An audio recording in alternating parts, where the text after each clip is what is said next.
Olá, esta é uma edição especial do seu jornal e o tema é a democratização da comunicação no Brasil. Dá para não falar sobre isso em um país onde poucas famílias são proprietárias de quase todos os meios de comunicação de massa?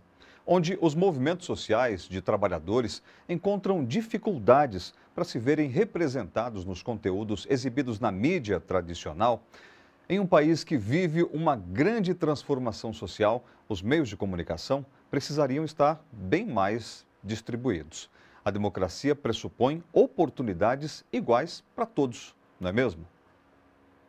Aos poucos, vários segmentos da sociedade encontram formas de serem ouvidos. Outras versões dos fatos, outros pontos de vista sobre temas importantes já podem ser encontrados.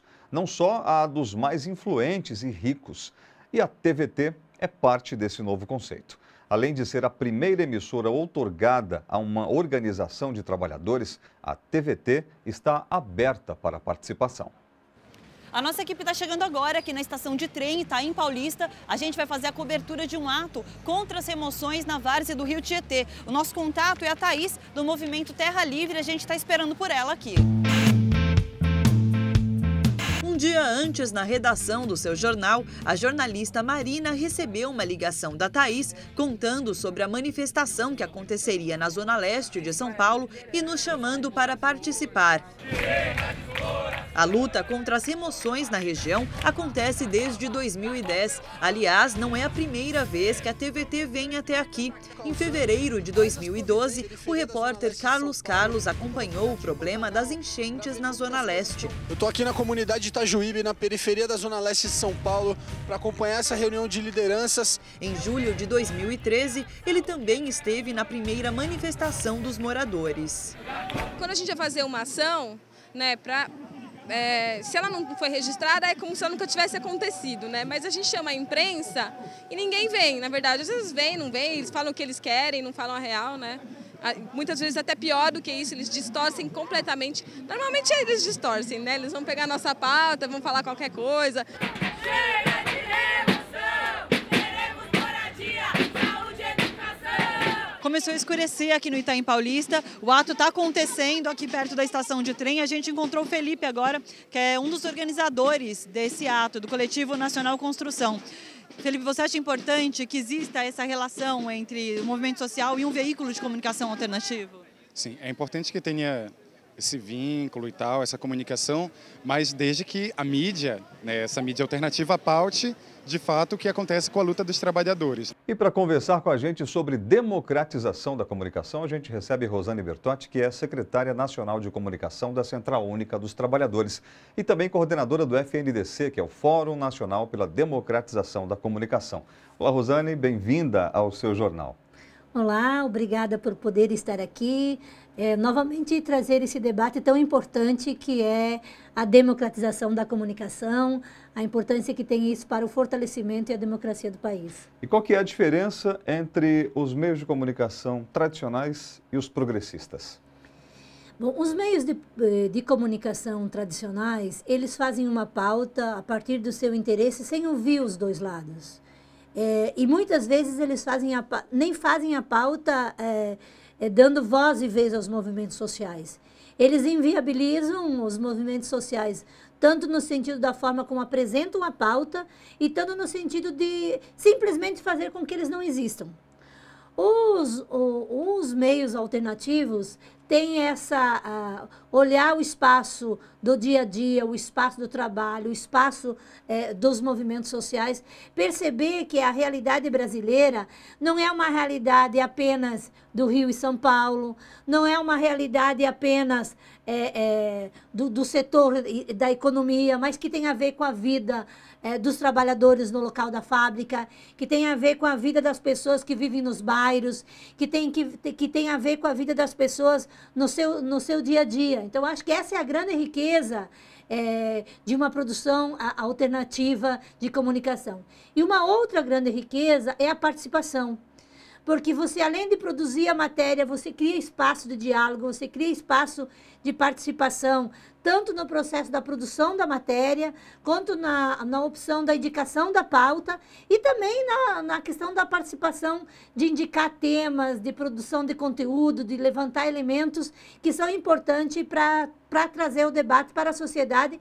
Temas esses que, na maioria da imprensa oficial, não é dada como um tema e sendo colocada como pauta. E o que é preciso para a democratização da comunicação no Brasil?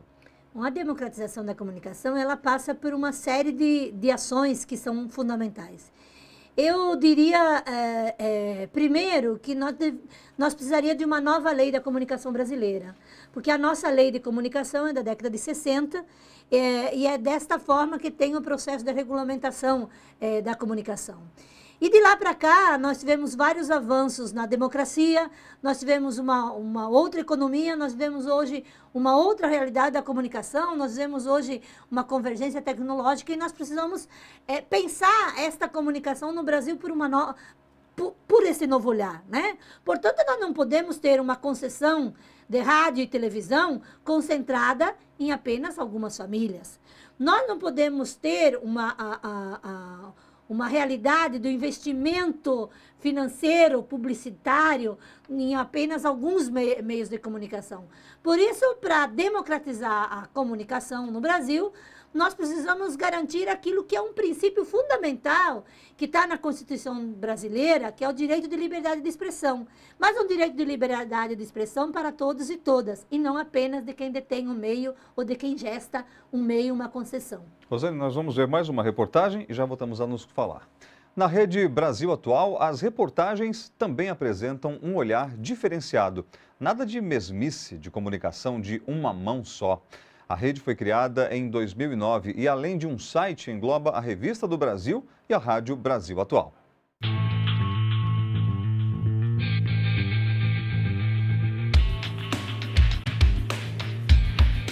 Existe uma imprensa tradicional que está há mais de um século no mercado, aí, conquistando o público, e tem uma mídia nova que está chegando agora para disputar a atenção do público, para disputar a condição de referência de jornalismo junto às fontes. E a gente deixa para o nosso público, né? Para o leitor, para o internauta, para o espectador, para o ouvinte, deixa para eles julgar se é progressista, se é conservadora, se é de direita, se é de esquerda. O nosso papel é fazer um tipo de cobertura em cima do lance, acompanhando os fatos e permitir que as pessoas desenvolvam um espírito crítico e a sua capacidade de julgamento dos acontecimentos.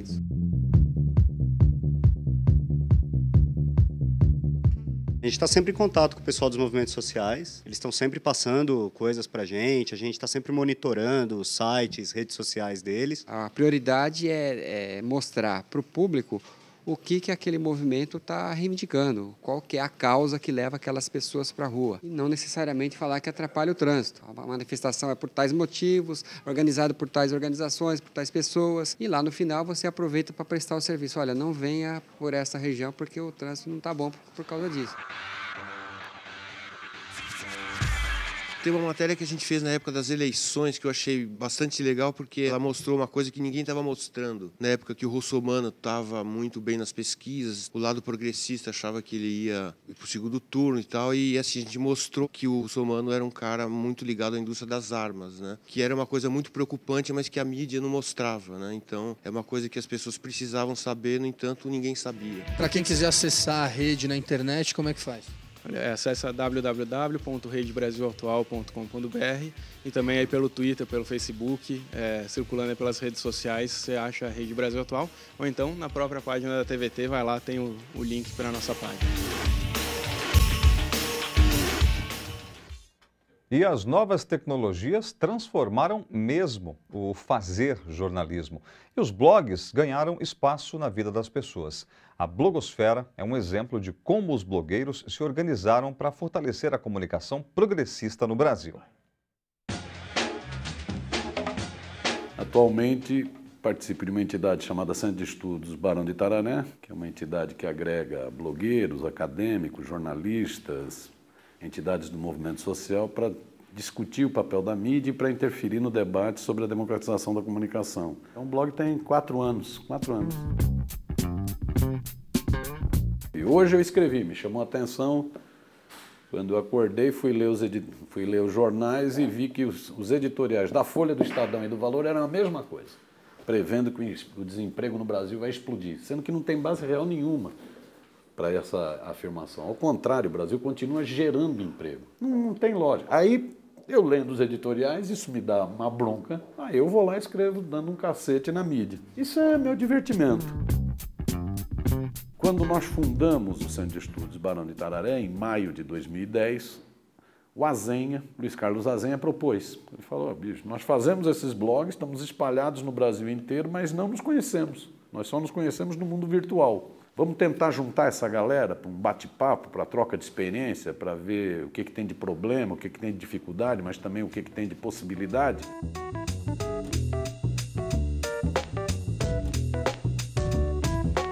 E aí precisava de um nome para esse encontro. Não teve uma reunião para definir um nome. O nome que ficou no espontâneo foi Blogueiros Progressistas. Deu até piada isso, né? Porque você tem o PP do Maluf que se chama Partido Progressista. A turma falou, eita, a turma do PP agora. Mas o nome ficou Blogs Progressistas. Pelas pessoas do mal foi chamado de blogueiros sujos, né? O Zé Serra nos apelidou de blogueiros sujos. A internet é um fenômeno novo e a blogosfera é um fenômeno novo. A internet, como a gente conhece, é um fenômeno dos anos 90. E a blogosfera, quando você vai ver, é um fenômeno desse milênio aqui no Brasil. Eu escrevo porque gosto de dar opiniões sobre as coisas que estão ocorrendo ao meu redor. A internet se tornou um meio democrático e aí existe liberdade de expressão com as facilidades da tecnologia. Rosane, o crescimento da blogosfera é a saída para a democratização das comunicações? É uma das saídas. Eu acho que a blogosfera ela tem cumprido um papel importante e fundamental, trazendo a pauta, mostrando o outro lado, dialogando com os movimentos sociais, mas, acima de tudo, fazendo contraponto. Eu acho que esse tem sido o grande papel da blogosfera. Foi assim, por exemplo, no programa Mais Médicos, onde a mídia, digamos assim, o que eu costumo dizer de vera mídia, tratava o programa do Mais Médicos como um programa que não viria ajudar a população, e foi a blogosfera que fez o debate e fez o contraponto. Eu acho que a blogosfera tem sido uma grande experiência e demonstra uma possibilidade de liberdade de expressão. Agora, ao mesmo tempo que ela é e pode continuar sendo uma grande experiência, ela corre o risco de daqui a uns dias não ter tanta essa liberdade de expressão, a depender da votação do Marco Civil na internet, que está no nosso Congresso brasileiro e que teve todo um processo de participação social, tem toda uma construção importante para a votação desse Marco Civil da internet, só que, novamente, forças do poder, das telecomunicações, que entraram com um grande bloco econômico, tentam impedir a votação dessa questão tão importante que é o Marco Civil para garantir o direito e a liberdade de expressão também através da internet. Então, eu acho que essa é mais uma das lutas pela democratização da comunicação. Por outro lado, a blogosfera, ela também tem uma grande dificuldade de sua estrutura, do seu financiamento. Por isso, democratizar os meios de comunicação significa também democratizar os meios financeiros, o acesso à publicidade, né? Hoje, a cada R$1 gasto em comunicação, 45 centavos são dados apenas a um grupo de comunicação, né? No Brasil. Isso é concentração de concessão e isso é concentração dos recursos. Então, acho que a gente precisa também atuar nessa linha para fortalecer a blogosfera, fortalecer a liberdade de expressão na internet, que também é fundamental. Agora vamos fazer um rápido intervalo e daqui a pouco a gente fala sobre os movimentos sociais que produzem a sua própria comunicação e as rádios comunitárias no Brasil. Até já!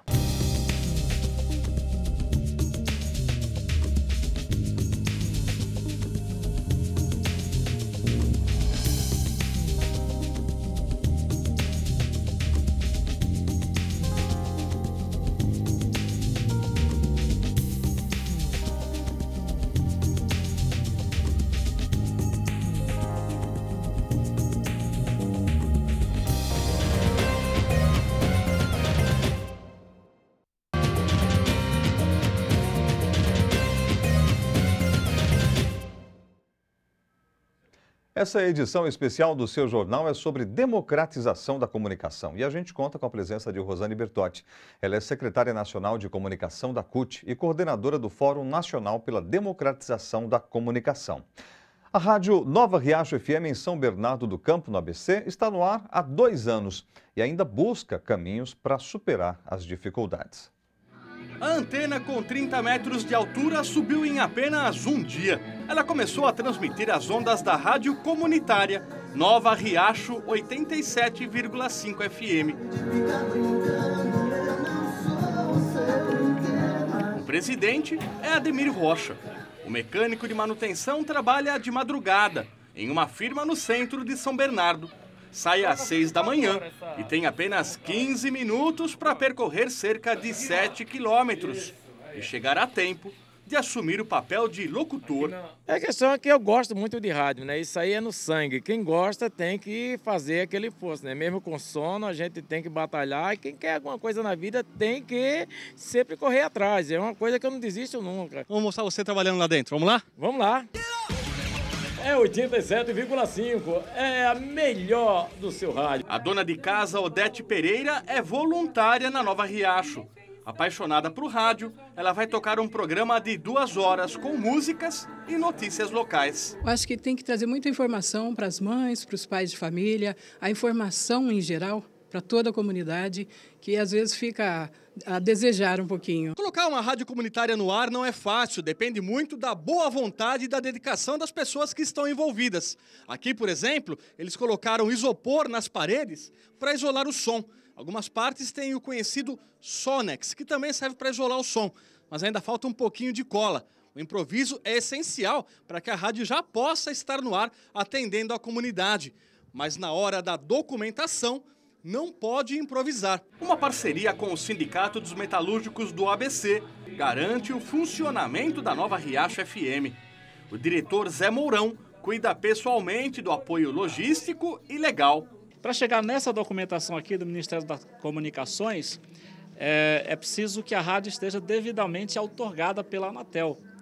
Né? Não é uma rádio pirata. Aqui as pessoas podem visitar o estúdio, eles podem ser locutores da rádio, podem divulgar os acontecimentos do bairro. A programação, existe uma regra para a programação também? A regra principal é mostrar o que acontece no bairro. Para a gente estar sempre bem informado, né? Sobre tudo que se passa, tudo que acontece. É muito importante isso para nós aqui também. Importante é ter a notícia.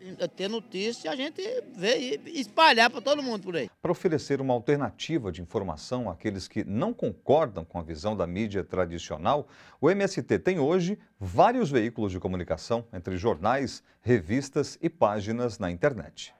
A mídia burguesa, ela faz 20 anos que só projeta no cenário popular a ideia que pobre sem terra é baderneiro, é violento, vive brigando com a polícia, que come o boi dos fazendeiros e toma a terra dos outros. A forma como a imprensa nos trata é a linguagem que a burguesia trata todos os que lutam. Assim como ela tratava os escravos de baderneiro, só porque se rebelavam. Então a única saída que tem é democratizar.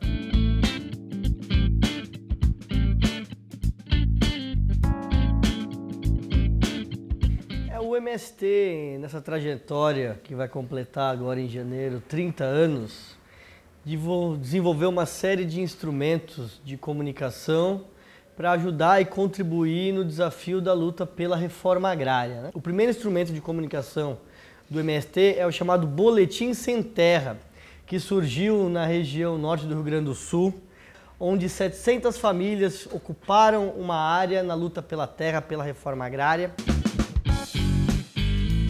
Então hoje nós constituímos uma brigada de audiovisual da Via Campesina, junto com outros movimentos do campo, no sentido de fazer vídeos e documentários sobre a realidade do campo e as lutas dos movimentos camponeses, tanto por um trabalho de formação interno da militância do MST, como também utilizamos o audiovisual como instrumentos de divulgação das realizações do movimento na área da produção, na área da educação.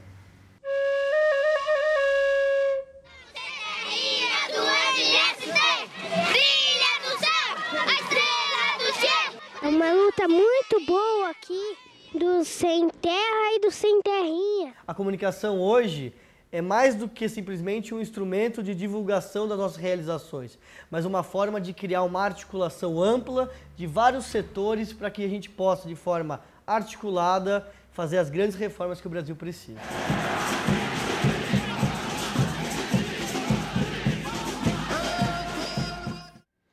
Nós vimos as rádios comunitárias tão próximas da população e também o MST que criou ferramentas para divulgar as ações do movimento. Rosane, você aconselha os movimentos sociais a investirem na comunicação? Sem dúvida, os movimentos sociais, eu acho que primeiro a gente jamais vai abandonar a luta política de ter a comunicação como um direito e um papel do Estado como garantidor desse direito. Agora, para além disso, o movimento social precisa investir na sua comunicação, porque nós temos a nossa identidade, é preciso nós falar com a nossa voz, com a nossa identidade e mostrar aquilo que nós fazemos. Por isso que nós, por exemplo, da Central Única dos Trabalhadores, além de ter o nosso site, nós temos os nossos programas de rádio que dialogam com as rádios comunitárias, os nossos programas de TV, porque entendemos que a CUT precisa mostrar quem ela é, o que a CUT faz, a sua identidade, a sua história. É a voz dos trabalhadores, feita pelos trabalhadores. Então, acho que é importante que os movimentos sociais invistam. E hoje que nós vivemos numa novas possibilidades de rede, de convergência tecnológica, como você investir em comunicação que se articula, como você investir em comunicação que constrói rede, que articula com movimentos sociais, que articula com as redes sociais. Eu acho que é fundamental para que, além do debate da política e do direito à comunicação que está na veia, que está no seio da luta dos movimentos, você também ter esse investimento, você ter a sua voz, você ter a sua produção de conteúdo, porque o movimento social, o movimento sindical é uma grande produção de conteúdo, é uma grande produção de articulação. Por isso, esse investimento é fundamental, é estratégico para a luta e também pela democratização da comunicação. E, Rosane, você acha que o Brasil fez opção pela comunicação privada? Infelizmente, a história da comunicação do Brasil é uma história que fez uma opção pela comunicação privada, né? Estruturou a sua estrutura da comunicação privada e relegou a comunicação pública, relegou a terceiro, quarto plano, às vezes nem a plano algum, a comunicação comunitária.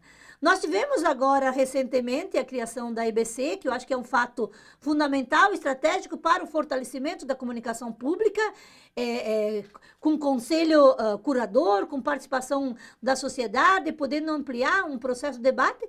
Só que, infelizmente, por mais importante e estratégico que seja essa criação da EBC, nós temos uma comunicação pública que não é em canal de rede nacional, né? É mais ou menos como se por exemplo, a comunicação pública da Inglaterra não passasse na capital, né? Os paulistas não conseguem assistir à EBC.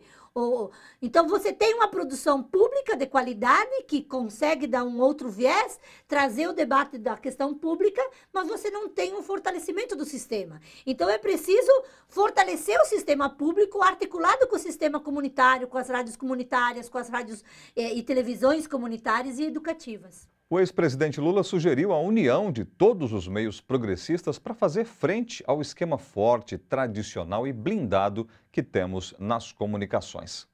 Rosane, como é que você acha que poderia ser feita essa comunicação, essa união dos meios de comunicação progressistas? Bom, o Lula, como um visionário do nosso tempo, ele traz elementos fundamentais para o avanço na democracia brasileira. Eu volto a afirmar que eu acho que a democratização da comunicação, ela passa pelos dois pontos. Uma que é preciso atuar enquanto democratização da comunicação, a comunicação como um direito. E a outra que é preciso você investir em ter instrumento, construir rede, um processo articulado. São duas ações da política que devem andar articulado. Por isso que o movimento social tem um papel que é fundamental de produzir o seu conteúdo, de investir, articular, construir a sua rede, mas por isso também que o governo tem um papel que é fundamental de ser garantidor desse desse direito, de mudar os critérios de publicidade, de mudar a rota da estrutura da comunicação do Brasil, porque só desta forma você vai dar complementaridade do que a democratização da comunicação, precisa, articulando esses dois pontos, né? A luta pela democratização da comunicação e o investimento. Tá certo. Rosane, muito obrigado pela sua participação hoje no seu jornal e até a próxima oportunidade. Obrigada a você, obrigada a todos que nos ouviram e vamos juntos fazer essa luta pela democratização da comunicação. Acessem o nosso site, assinem o nosso abaixo-assinado e quero parabenizar mais uma vez a TVT por colocar esse tema tão importante no ar pela luta e pela democracia brasileira. Muito obrigado. E agora vamos à redação saber as últimas notícias de hoje. Boa noite, Eli. Boa noite a todos. Ordenada a prisão de 9 ex-oficiais da Força Aérea do Chile pelo desaparecimento em 1973 do ex-padre francês e militante do Partido Socialista Etienne Pesle de Menil. O ex-padre foi levado do Instituto de Desenvolvimento Agropecuário, onde trabalhava, para um lugar chamado A Torre, onde ficavam os presos incomunicáveis. Nunca mais ele foi visto. Recordes na caderneta de poupança. Em dezembro, os depósitos superaram os saques em 11,2 bilhões de reais, um recorde para o mês. De acordo com o Banco Central, ao longo do ano, o saldo positivo da poupança foi de 71 bilhões de reais, um recorde anual. E recorde também na produção de veículos. No ano passado, a produção de automóveis, veículos comerciais leves, ônibus e caminhões teve alta de 9,9% em relação a 2012. Um novo recorde de acordo com a Associação dos Fabricantes, a Anfávia. E a Receita Federal libera amanhã a consulta para um lote de restituições do imposto de renda que saíram da malha fina. São declarações de 2013 a 2008. 160 milhões de reais serão depositados no dia 15 de janeiro para mais de 73 mil contribuintes. A Polícia Federal ainda não recebeu o mandado de prisão do deputado João Paulo Cunha, condenado no processo do Mensalão. A prisão foi autorizada ontem pelo Supremo Tribunal Federal. Com você, Eli. Até amanhã, uma boa noite a todos e todas.